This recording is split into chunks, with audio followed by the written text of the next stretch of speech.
And our beaks are actually going to go on last. So what we're going to do now is go ahead and cut the remaining part of our banner. And you've got a couple different options when you do this. You can leave it very flat and two-dimensional, or you can kind of do a modified pattern, and I'm going to show you how to do that. If you just take a little bit of your white fondant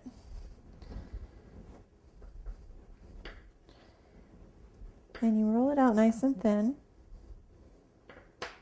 okay. And go ahead and use the pattern piece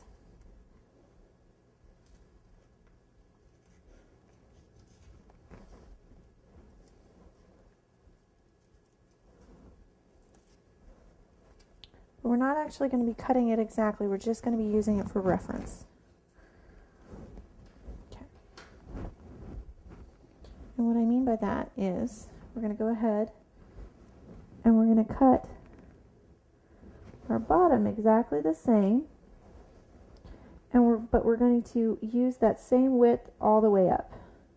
Instead of coming in, we're just going to cut it the same width all the way up.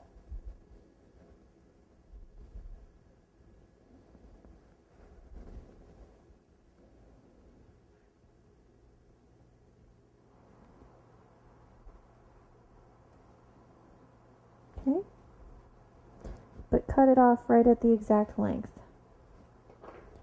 And you'll be left with something that looks like that.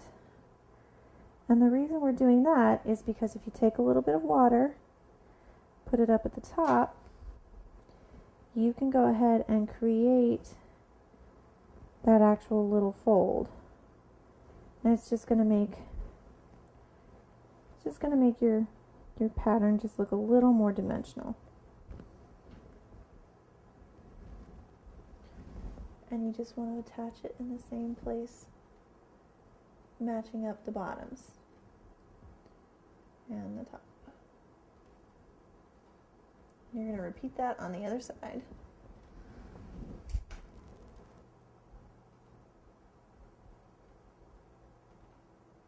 There we go. Okay.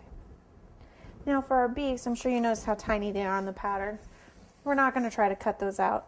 All you're going to need to do is just take a little bit of orange fondant and roll it into kind of a small cone between your fingers, just like that, and go ahead and attach it.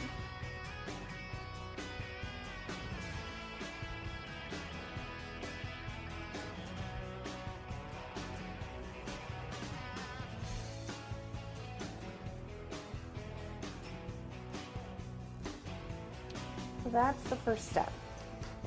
Now I'm going to show you the roses, and we're going to paint all our details on.